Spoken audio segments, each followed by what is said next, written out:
Welcome to Connect with Success with Dr. Lynette Scotese-Wojtila, where we help connect you with knowledge. Our mission is to lead you to a new and exciting way of understanding, responding to, and helping all those with autism. We hope to expand your thinking about how to best serve these amazing people and how to support you in your daily struggles and celebrations. Welcome, everyone, to episode 3 of Connect with Success, a podcast built around the success approach, the person who coined it, Dr. Lynette Scotese-Wojtila, and the people who use it and benefit from it every day. In today's episode, Dr. Lynette is going to discuss another one of the most basic components of helping a child or adult with autism. She's going to give it a name that you may or may not have heard before in the field of autism. My name is Dr. Richard Smith, and I'll be facilitating our discussion about this basic idea that we should help encourage at all times for those in our life with autism. So, Lynette, what is our term that we're going to share for this episode? Today, our term is sense-making. So what is sense-making? Sense-making, it's kind of a simple concept, but we don't always talk about it.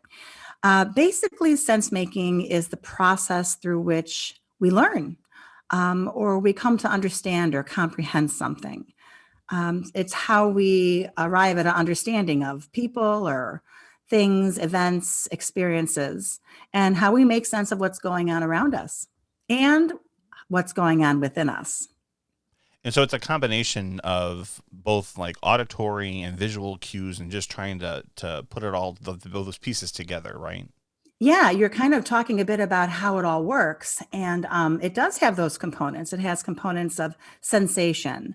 And it really relies a lot on awareness. Like you can't make sense of something if you're not aware of it. And that is where things like auditory or tactile or visual information come into play. So when we talk about processing information or sensation, we have to recognize that when the brain does that, which is quite natural and normal, by the way, for the brain to do, it will inform our awareness centers of our brain. It will inform us. These senses will inform us that something's going on we have to pay attention to. And as we become aware of it, we sort of go through this circular process. And it's actually in the field of Gestalt therapy, Gestalt psychotherapy specifically. There's this circular process of awareness, they call it, or the experience of an awareness experience. And what happens in this sort of circular process is we're taking in that information, like you talked about, the sensation, and something kind of grabs us and we become aware of it and we put a name to it. And then we sort of move from being aware of it to kind of wrapping our brain around it and getting in contact with it, we say. And when we come in contact with something, we have sense making about it. And I know that's a lot of words to describe something very simple, but it's kind of a heady idea, a heady topic. It's kind of theoretical, if you will, but those are just the words to describe it. The actual experience of sense making is internal and it's natural and it's organic. And it's important for us to know how to recognize it and how to help kids through that sense making process. All right, well, let's jump into this episode because it sounds like we've got a great one for you today. So, Lynette, we were talking about the awareness of what sense-making is. Is there anything more to that sense-making process? Yeah, I think if we understand that sense making is the product, it's the outcome of the experience. When a child's born, they don't come out of the womb already knowing and having a lot of sense about their world. They slowly evolve to understanding through their experiences. So, at some point when we were young, we, at one point in our life, experienced, let's say, a sensation of thirst. Okay. And it's a very normal experience. We all have it. Mm-hmm. And it doesn't always register. It's sort of in the background. But as the day goes on, the longer it is between times when you drink and quench yourself, your thirst kind of bubbles up, right? And all of a sudden it moves from like this little something to something that grabs your attention and you focus on it. So There's lots of sensations coming into your body all day long, but this particular sensation bubbled up above all the others and grabbed our focus, sort of our attention. And as it was there, those of us who are old enough to have language put a name to it. And we might have said, yep, I know what that is. That's thirst. And so once we're aware of it and we sort of put this label to it, we can do something about it. We can take action about the thirst and move, in this case, our bodies through space to probably get in contact with a water bottle or a drinking fountain or a cup or something, so that we're putting into action sort of the resolution to our thirst problem. And as we gather our water and we bring it to our mouth and we take that first thirst quenching gulp, we have contact with the concept of quench. So thirst and quench kind of go together in that moment. And we have understanding of how those two things relate and how we relate to both of them. I have the experience and then I fix the experience. And we're in contact with that concept of thirst, and in this case, quenching. And we take that gulp and then we're over it and we're done. And we don't need any more water. We kind of go on to then the next sensation. But if I said, to a toddler, you're thirsty, a toddler who is maybe, toddling around at 13, 14, 15 months, something like that, they probably don't understand what thirst is Mm-hmm. because it's kind of abstract, isn't it? It's a sensation. But they might associate a bottle or a sippy cup with what mommy shapes then as the concept of thirsty. So this is how we learn. This is how we have sense making through experiences, through sensation, through becoming aware of those sensations, and then starting to put labels to them and fix or make contact with whatever it is that we are having sense making about. So it's a lot of words to describe a simple concept, isn't it? Yeah, absolutely. But I mean, it Yeah. makes sense, how we make connections to things and how we draw from our experiences and trying to make those connections. That's right, and in Gestalt's way of thinking about things, some of the greats in the field, like Latner, for instance, doing a lot of Gestalt therapy, would say that everything and everyone in the environment can somehow be connected. That baby is connected to that mother. The mother is connected to the sippy cup.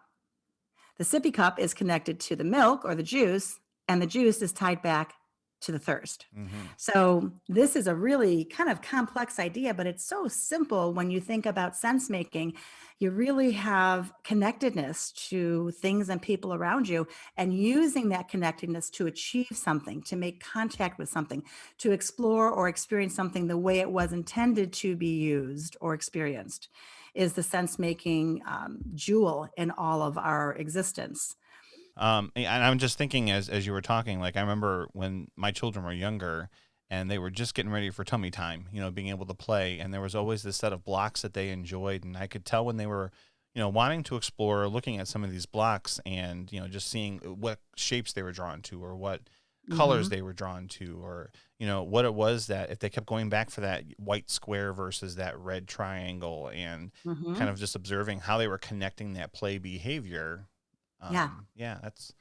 And when they were doing that, when they were eyeballing these blocks, as you're describing, in their environment, they became aware of the dimension of it, the feel of it, how it looks when it hits the reflection of the light versus when it's in a shadow cast over it. All these little tiny itty bitty minuscule details that together brought them some experience about that block. And as they then approached it and took action to make contact with it, they realized that it wasn't static. If they pushed it or tipped it or kicked it, it moved. It had movement properties.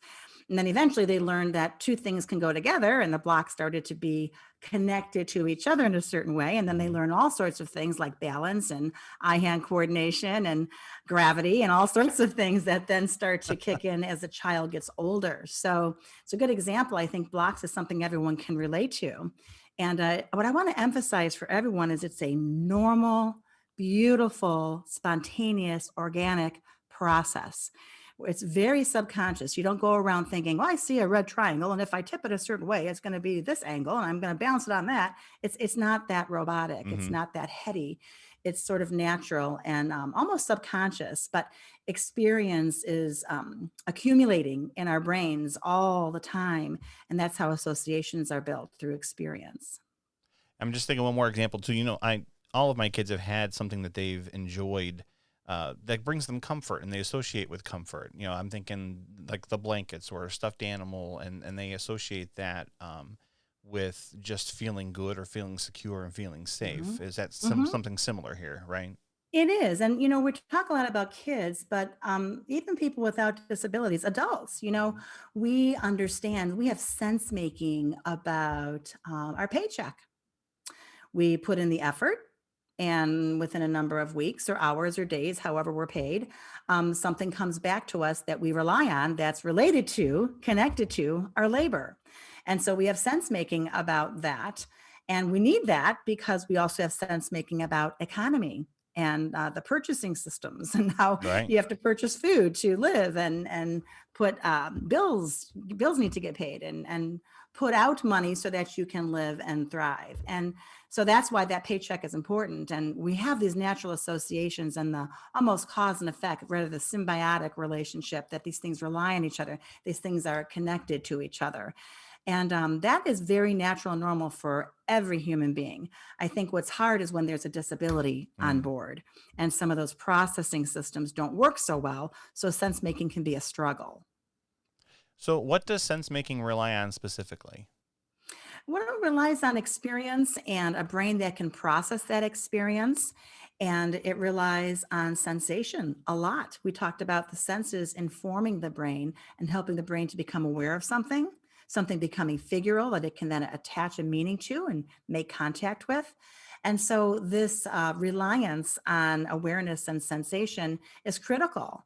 And it is not to be taken for granted, because it's, again, natural in many people, but it's not always so natural in kids with disabilities. Hmm. And does everyone process through this cycle and this circle of awareness? They should. They're designed to. The brain and body are designed to work together so that experiences are meaningful and we can thrive and sustain. So I would say yes, we all go through the cycle, but sometimes there's blockades in the cycle, and somebody maybe doesn't have good language, and so we might be attaching the concept of thirst or bottle or drink to a child, let's say a toddler. And if they're not grasping the concept, the words that we're labeling, they may not have a lot of sense making around the sensation of thirst, because they miss the tie to the language. So when mommy says, do you want a drink? Or are you thirsty? Or do you want juice? If they're not processing that word, they might have the sensation of thirst. They may have that bodily sensation, but it's not tied or associated or connected, as you said earlier. So do people with autism make sense of things then the way others do? Is it the same for everyone in that process in terms of having autism? Yes, that's actually a great question. It is the same process for everyone. Those 6 or 7 steps that we go through, from the sensation, something becoming figural or in focus, and then becoming aware of it and taking action to get in contact with it. Mm-hmm. Those steps are very natural and normal for everybody that can process well. But for kids with autism and other sensory processing problems, they get stuck. And they get stuck, Rich, at various places in this circular process we talk about. So, you know, think about, if anyone has seen the movie of Rain Man, there is this great scene where Dustin Hoffman, who plays Raymond Babbitt, is in Vegas, and his brother, Charlie Babbitt, gets him a date, quote unquote, for the evening.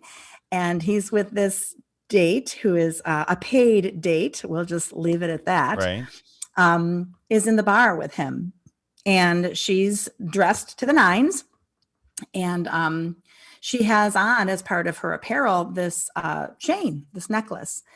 And in the movie, Raymond is noticing very much so that necklace.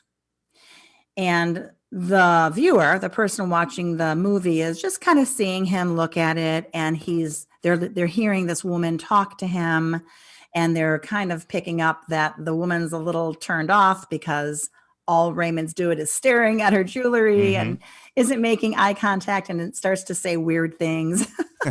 And it's comical when you see how they, very artfully relayed this kind of issue in the movie in Hollywood, but it isn't funny at all when you think of what it represents. And what it represents is that Raymond was stuck on this cycle of experience.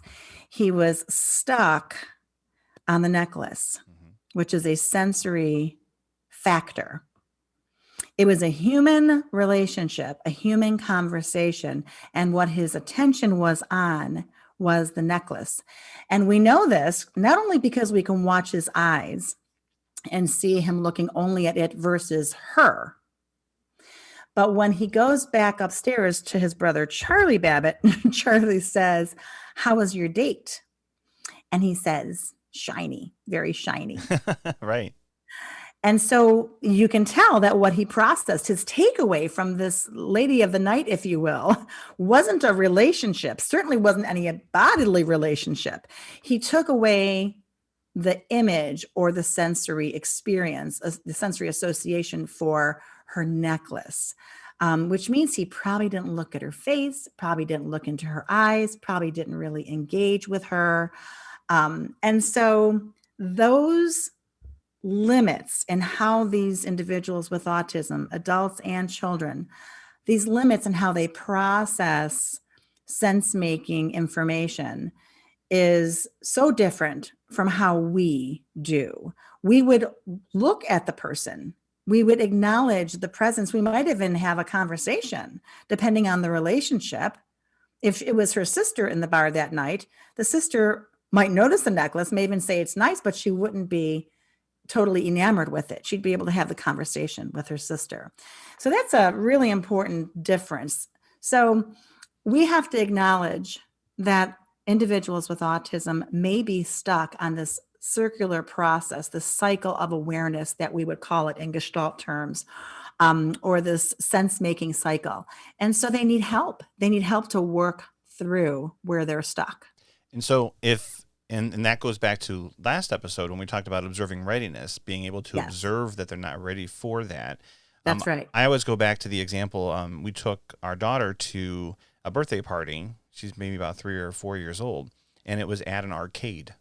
And she got in the arcade. She knew it was time for the party to begin.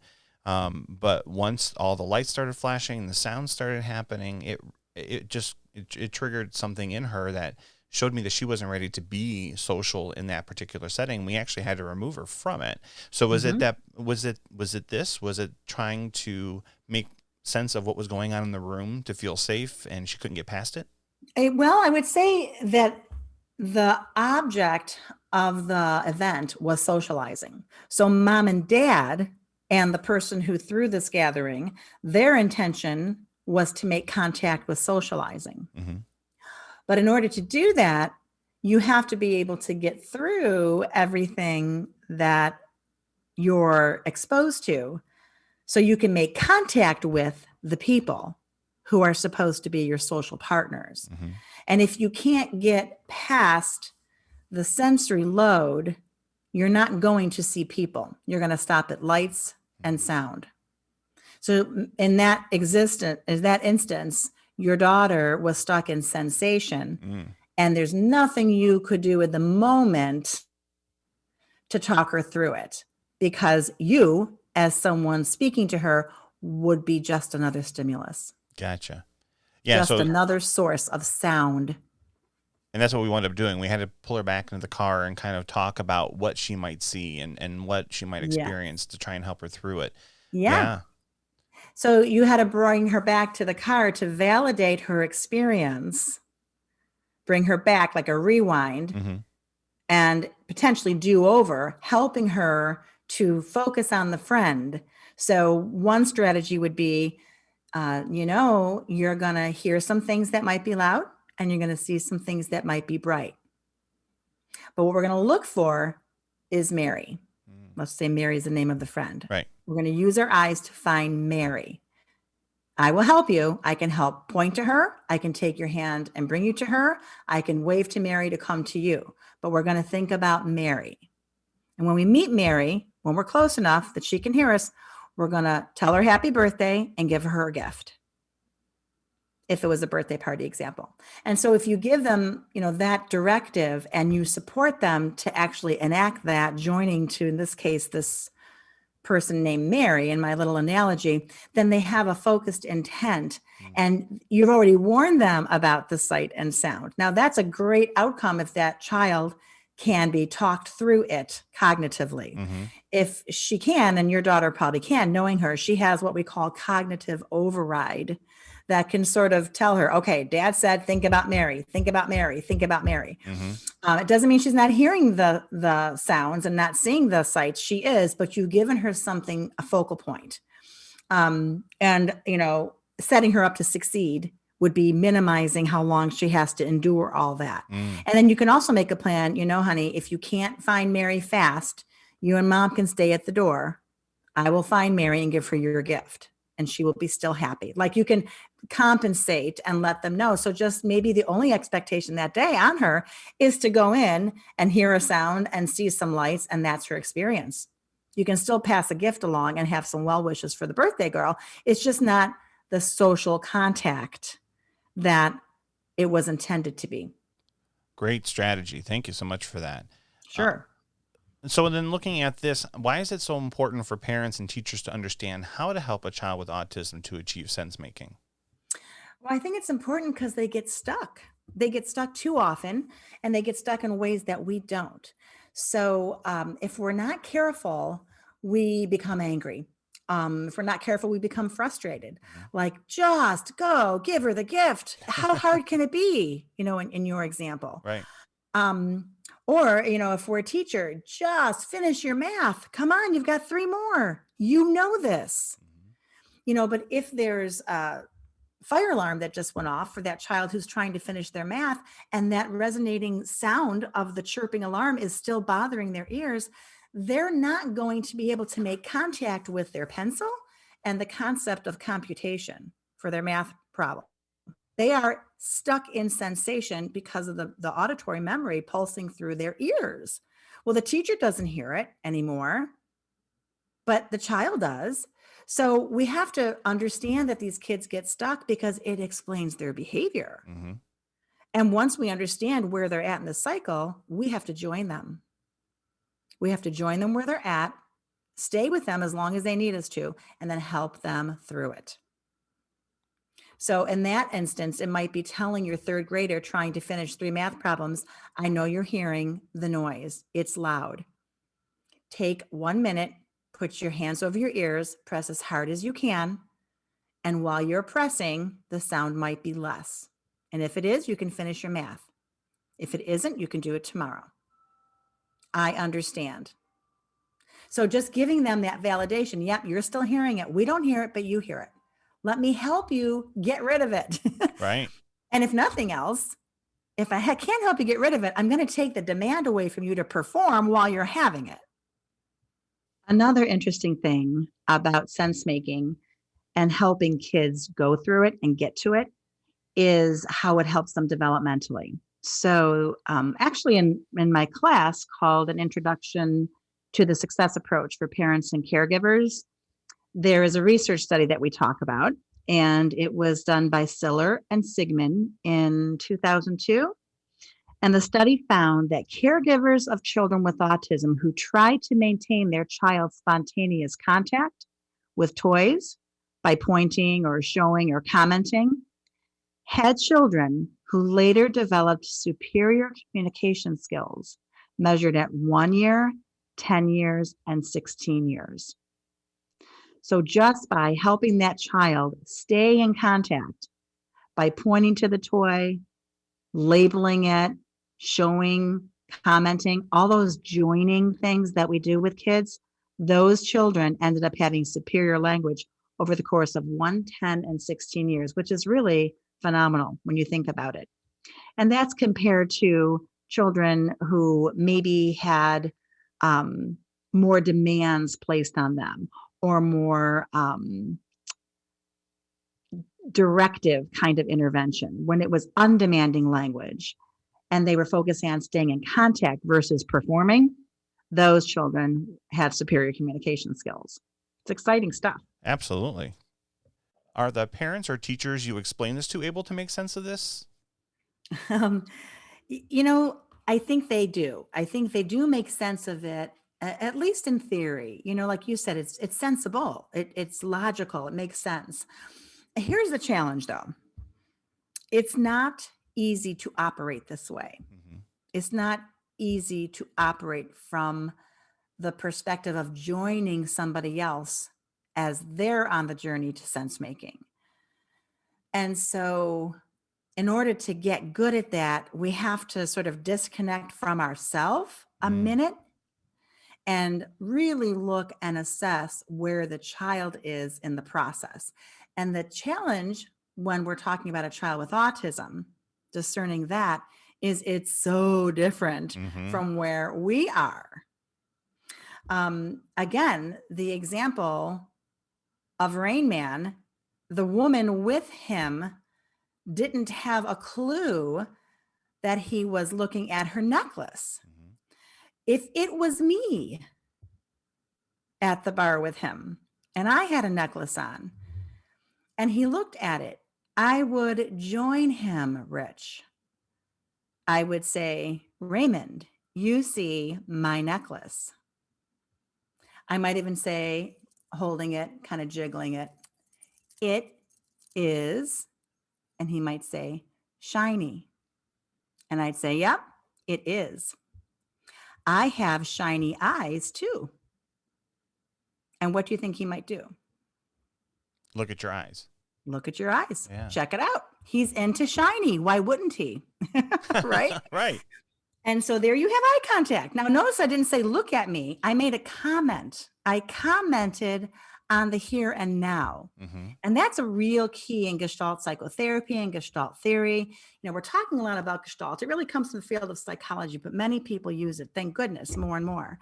And a lot of my capstone doctoral work was done around Gestalt theory and autism. And what we know is that if we can join a child, let's say Raymond Babbitt, in his experience of shiny, then we can expand what we do with shiny. In this case, transfer it to my eyes. Mm-hmm. That is very different from, look at me. You're being rude. Stop staring at my neck or my chest. Stop. Like, do you see the difference in those approaches? Yeah, one is observing where they're at and helping Yeah. them to process it, whereas the other one is more directive and Very much addressing directive. the behavior. Right. And there's an expectation to stop something. I would rather there be an expectation to do something. A lot of our kids with autism and a lot of our adults with autism are constantly told, stop. One way or another, they're told to stop.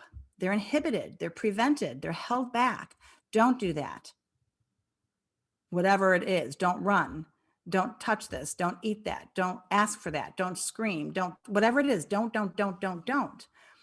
But by saying my eyes are shiny too, I didn't even tell him to look at me. And I didn't tell him to stop looking at my necklace. I joined him in his awareness of my necklace and gave him the opportunity to comment on it. And what we know about people with autism is they really want to talk about what they're thinking about. Right. We know that. And so by joining them and saying, yes, it is shiny, it's silver, or it's 14 karat gold. Isn't that interesting? Well, now I've opened up a whole conversation. Right. And my tactic initially was my eyes are also shiny. And then when he looks, he might say, yes, they are. Or I might say they're shiny and they're brown and yours are whatever. And I'd comment. Then we're commenting on the here and now. Mm-hmm. And that's very, very central. It's a centerpiece of Gestalt theory, being in the here and now, very present centered and sense making. Those are the three factors that really identify Gestalt theory. And if we understand this, we can make use of this awareness process, the sense making process, and stay present centered till the child understands what we're presenting. It's exciting work. It really is. And you speak to the parents too, who instinctually that word stop is because we're feeling protective and we want to make sure Mhm. that they're not going to do something that's going to hurt them or inhibit them Right. from learning from that process. But the whole idea of sense making is just observing that readiness and using it as that teachable moment That's right. to bring them into focus.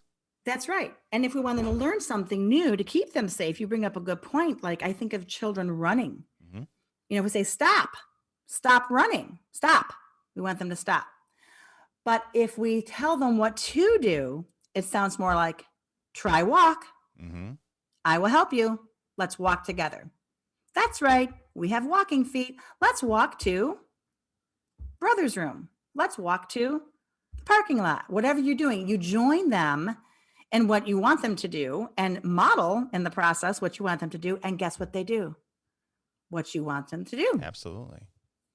If you don't tell them what else to do, then what their first inclination is going to win. So we always say the success approach wins when we reshape something to the outcome that we want. That's better for the child, the greater good of the child, like not running in a parking lot.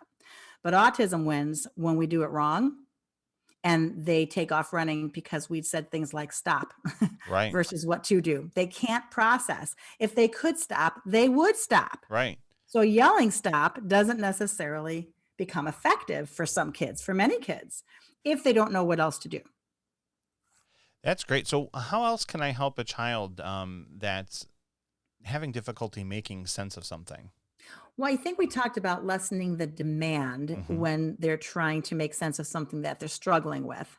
But we can also make the message brighter or bigger. So if there's a child that, going back to your idea of the blocks, Rich, Hmm. if there's a toddler or any age child that's trying to build something, but let's stick with toddlerhood, and you're trying to get them to look at a block or to build a block, if the block isn't salient for them, in other words, they're missing that you're holding this block in front of them, you can add something like a tapping on the block, tapping it on the table, tapping it with another block. If it has a jingle component, like some blocks have bells and things in them, you can shake it to make it more salient Hmm. for the child. And then it grabs, like you said, that auditory system. It informs the auditory system because the eye is going to go to where the ears hear most often. And in so doing, you're bringing a child to awareness about the block that they might have otherwise missed. And then once their awareness is on it, you can say block, Mm. whatever it is you want them to know, square or blue if you're working on colors. But they have to first see it and be aware of it to have sense making about it. So increase what is salient about the thing you're trying to expose them to. Does that make sense? Oh, it's wonderful advice. It totally makes sense. Absolutely. And we've talked so much about sense making, so much so that it actually makes sense, right? Well, isn't that a good outcome?